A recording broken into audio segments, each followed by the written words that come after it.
ಒಬ್ಬರೊಂದು ಮಾತನ್ನು ಬರೆದಿದ್ದಾರೆ ಬಂಧುಗಳೇ. ನಾನು ನಾನು ಎಂದು ಮೆರೆಯಬೇಡ ಮೂಡ, ನಾನು ಎಂಬುದು ಮಣ್ಣು ಮರೆತು ಹೋಗಬೇಡ.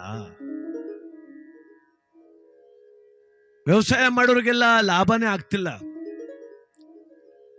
ಹಾಗೆ ಆರೋಗ್ಯವಂತರೆಲ್ಲ ಸಾವು ತಪ್ಪಿಸ್ಕೊಳ್ತಾ ಇಲ್ಲ.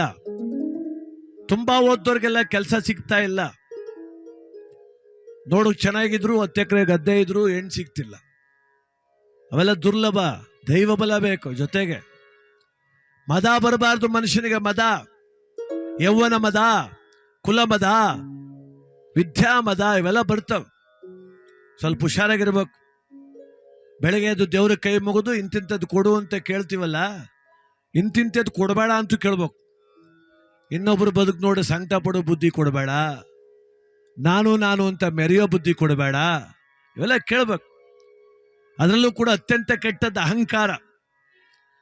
ಅಂಗನೇರು ಒಲಿಯುವುದು, ಬಂಗಾರ ದೊರಕುವುದು, ಸಂಗ್ರಾಮದಲ್ಲಿ ಜಯ ಸಿಗುವುದು, ಇವು 3 ಸಂಗಮೇಶ್ವರನ ದಯೆ ಕಾಣು ಸರ್ವಜ್ಞ ಅಂತ ಹೇಳೋರು ದೊಡ್ಡವರು. ಏನಾದ್ರು ಗಳಿಸಿದ್ದೀವಿ ಅಂದ್ರೆ ಅದು ಭಗವಂತನ ಕೃಪೆ ಕಾರಣ. ಕೆಲವರು ಅನ್ಕೊಂಡ್ಬಿಡ್ತಾರೆ ನನ್ನಿಂದನೇ ಎಲ್ಲ ಆಗ್ತಿದೆ ಅಂತ. ಯಾರೋ ನಮ್ಮೂರೊಬ್ರು ಪ್ರೊಫೆಸರ್ ಆಗಿದ್ರು ಮೈಸೂರಲ್ಲಿ. ಜಾಸ್ತಿ ಓದ್ಬಿಟ್ಟಿದ್ದ ಅವಯ್ಯ. ಎಷ್ಟು ಓದಿದ್ದ ಅಂದ್ರೆ ಅವನ ಹೆಸರು ಮುಂಚೆ ಲೈನ್ ಆಗೋದು ಬರೆದ್ರೆ. ಓದ್ಬಿಟ್ಟಿವನಿ ಅಂತ ಅಹಂಕಾರ ಪುಣ್ಯಾತ್ಮನಿಗೆ. ಊರಿಗೆ ಬಂದ್ಬಿಟ್ರೆ ಎಲ್ಲ ಒಂದು ಮೂಲೆಲ್ಲೋ ಕೈ ಕಟ್ಕೊಂಡು ನಿಂತ್ಕೊಂಡ್ಬಿಡುವ.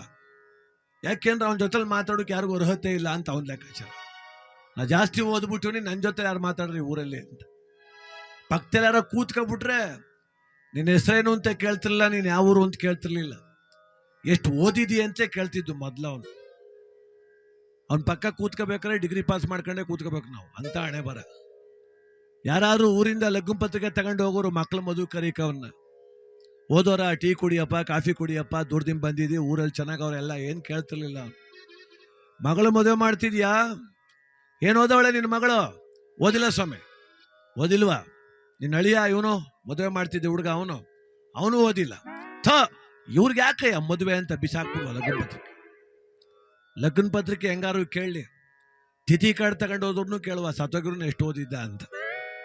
ಎಲ್ಲ ಬೈಕ ಬರೋರು, ಇವನಿಗೇನು ಓದು ನುಚ್ಚು ಹಿಡ್ಕ ಕೂತಿದ್ದು ಅಂಥ ಓದು ನುಚ್ಚು.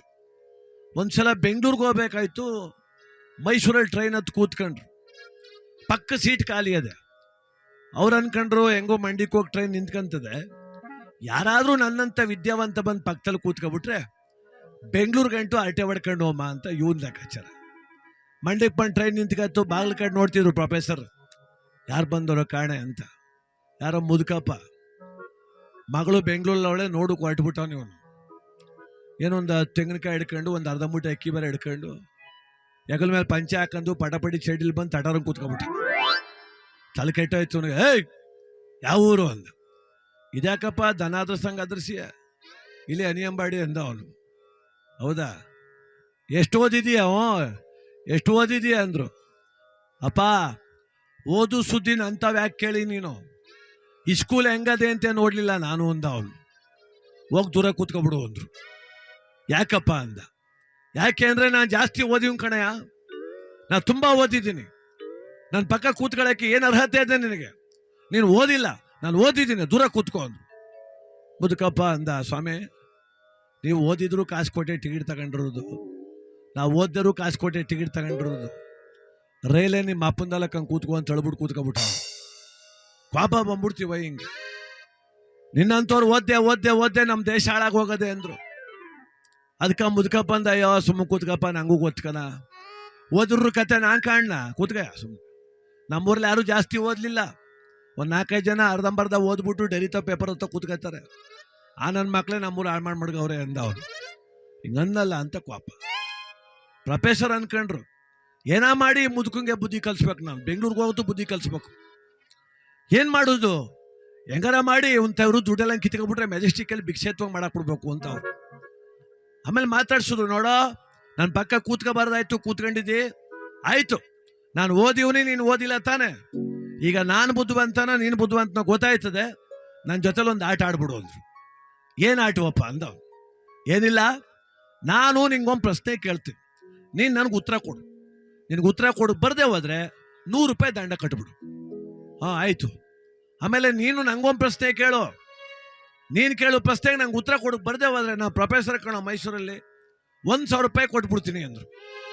ಅವ್ರು ಅನ್ಕೊಂಬಿಟ್ರು ನಾ ಜಾಸ್ತಿ ಓದಿವ್ನಿ, ಅವ್ನು ಕೇಳೋ ಪ್ರಶ್ನೆಗೆಲ್ಲ ಉತ್ತರ ಕೊಡ್ತೀನಿ. 1,000 ರೂಪಾಯಿನ ಆಸೆ ತೋರಿಸ್ಬಿಟ್ಟು ಆಟಕ್ಕೆ ಕರೆದು ಬಿಡಬೇಕು, ಒಂದೊಂದೇ ಪ್ರಶ್ನೆ ಕೇಳೋದು 100 ರೂಪಾಯಿ ಕಿತ್ಕೊಳ್ಳೋದು, ಬರೀ ಕೇಳಿ ನಿಲ್ಲಿಸ್ಬೇಕು ಅಂತ ಅವರು. ಮುದುಕಪ್ಪ ಅಂದ, ಸ್ವಾಮಿ ಆಟ ಚೆನ್ನಾಗದೆ, ಆಡುವ ಪಾಪ, ದೊಡ್ಡ ಮನುಷ್ಯರು ನೀವು ಕೇಳ್ತಿದ್ದೀರಿ, ನಾನು ಆಡ್ತೀನಿ, ಆದರೆ ಮೊದಲನೇ ಪ್ರಶ್ನೆ ನಾನೇ ಕೇಳ್ಬಿಡ್ತೀನಿ ಅಂದ ಅವನು. ಮುದುಕಪ್ಪ ಕೇಳು ಅಂದರು. ಸ್ವಾಮಿ ಏನಿಲ್ಲ, 20 ತಲೆ 40 ಕೈ 60 ಕಾಲು ಯಾವ ಪ್ರಾಣಿಗಿದ್ದದು ಅಂದ. ಪ್ರೊಫೆಸರ್ಗೆ ಲಕ್ಕ ಹೊಡೆದಂಗೆ ಆಗ್ಬಿಡ್ತು ಕುಂತುತ್ತ. ಇದ್ಯಾವ ಸೀಮೆ ಪ್ರಾಣಿ ಕಾಣಲ್ಲಪ್ಪ, ಏನೋ ಹಿಂಗೆ ಕೇಳ್ಬಿಟ್ಟೆ ಅಂದರು. ನೀನೇ ಅಂದಲ್ಲಪ್ಪ ಹೆಂಗಾರ ಕೇಳು ಅಂತ ಹೇಳು ಅಂದ. ಒಂದು 10 ನಿಮಿಷ ಟೈಮ್ ಕೊಡು ಹೇಳ್ಬಿಡ್ತೀನಿ ಅಂದರು. 10 ನಿಮಿಷ ಯಾಕೆ, ರಾಮನಗರಕ್ಕೆ ಹೋಗಂತ ಹೇಳು ಮನೆ ಕತ್ತೀನಿ ತ್ವರಿಕ ಮನೆ ಕಂಡೇ ಬಿಟ್ಟ. ಮೊಬೈಲ್ ತಗೊಂಡು ಹುಡುಕ್ತಾರೆ ಯೂಟ್ಯೂಬು ಗೂಗಲು, ಎಲ್ಲೂ ಸಿಕ್ಕೋಲ್ತು ಪ್ರಾಣಿ. ಕೊನೆಗೆ ಅವ್ರೇನು ಮಾಡಿದ್ರು, ಮೆಲ್ಲಗೆ ತಲೆ ಬಕ್ಕೊಂಡು ಇವ್ರಿಗಿಂತ ಜಾಸ್ತಿ ಓದೋನು ಹಬ್ಬಿದ್ದ ಅವ್ರ ಫ್ರೆಂಡ್, ಅವನು ಫೋನ್ ಮಾಡಿದ್ರು. ಹಲೋ 20 ತಲೆ ಯಾರಿಗಿದ್ದದೋ ಅಂದರು. ಅವನಿಂದ ಇರೋದೊಂದು ತಲೆಯೇ ಕೆಟ್ಟೋಗದೆ, ಮಡ್ಗಪ್ಪ ಫೋನ್ ಇಷ್ಟೊತ್ತಿಗೆ ಯಾಕೆ ಮಾಡಿದ್ದೆ, ನಂಗೆ ತಲೆ ಕೆಟ್ಟೋಗಿ ಕೂತದೆ. ಉತ್ತರ ಗೊತ್ತಿಲ್ಲ. ಪ್ರೊಫೆಸರ್ ಕಿಟಕಿ ಕಟ್ತಿರಿಕ ಕೂತ್ಕೊಬಿಟ್ಟಾರೆ, ವಯ್ಯ ಬಿಡ್ತಿಲ್ಲ. ಹೇಳಿ ಸ್ವಾಮಿ ಹೇಳಿ ಸ್ವಾಮಿ ಹೇಳಿ ಸ್ವಾಮಿ. ಅವರು ಗೊತ್ತಿಲ್ಲ ಕಣೋ ಅಂದರು. ಗೊತ್ತಿಲ್ಲ ಅಂದ್ಬಿಟ್ರೆ ಅದಪ್ಪ, ನೀನು ಅಂದಿದ್ದಲ್ಲ, ನೀ ಕೇಳು ಪ್ರಶ್ನೆಗೆ ಉತ್ತರ ಕೊಡಕ್ಕೆ ಬರೆದ್ರೆ 1,000 ರೂಪಾಯಿ ಕೊಡ್ತೀನಿ ಅಂತ. ಕೊಟ್ಬಿಡಪ್ಪ ಅಂದ ಅವನು. ಏನು ಮಾಡೋದು, ಸುತ್ತ ಬೇರೆ ಜನ ಕೂತವ್ರೆ, ಏನು 1,000 ಕೈ ಕೊಟ್ಬಿಟ್ರು. ಪ್ರೊಫೆಸರ್ ಅಂದರು, ಈಗ ನಾನು ಕೇಳ್ತೀನಿ ಪ್ರಶ್ನೆಯ ಅಂದರು. ಕೇಳಪ್ಪ, ಧರ್ಮ ಅಲ್ವೇ, ನಾ ಕೇಳಿದ್ಮೇಲೆ ನೀನು ಕೇಳಬೇಕು ಅಂದ. ಅದೇ ಪ್ರಶ್ನೆ, 20 ತಲೆ 40 ಕೈ 60 ಕಾಲು ಯಾವ ಪ್ರಾಣಿಗಿದ್ದದ್ದು ಹೇಳು ಅಂದರು. ನನಗೂ ಗೊತ್ತಿಲ್ಲಕ್ಕಂತ ಒಂದು 100 ರೂಪಾಯಿ ವಾಪಸ್ ಕೊಟ್ಬಿಟ್ಟು. ಸ್ವಾಮಿ ಇನ್ನೊಂದು ಕೇಳನೆ ಅಂದ. ನಿಂದ ಅಮ್ಮಯ್ಯ ಸುಮ್ಮ ಕೂತ್ಕೊಬಿಡಪ್ಪ, ಬೆಂಗಳೂರಿಗೆ ಹೋಗಂಟ ನಿನ್ನ ಸುದ್ದಿಗೆ ನಾ ಬರುವುದಿಲ್ಲ ಅಂದರು. ಈ ಜಗತ್ತಲ್ಲಿ ಯಾರೂ ಕೀಳಲ್ಲ, ಯಾರೂ ಕ್ಷುಲ್ಲಕ ಅಲ್ಲ. ಆದ್ರಿಂದ ನಾವು ಯಾವತ್ತೂ ಕೂಡ ಆವು ಕಚ್ಚಿದವರು ಬದುಕಿಸ್ಬೋದಂತೆ ಅಹಂಕಾರ ಬಂದವರು ಬದುಕಿಸೋದು ಕಷ್ಟ.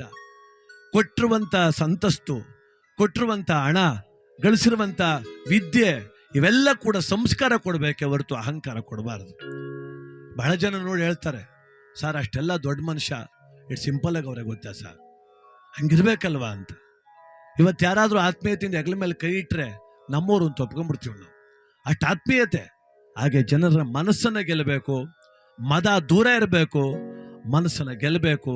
ಈ ಮೂಲಕ ಮನುಷ್ಯ ಉನ್ನತಿಯತ್ತ ಸಾಗಬೇಕು.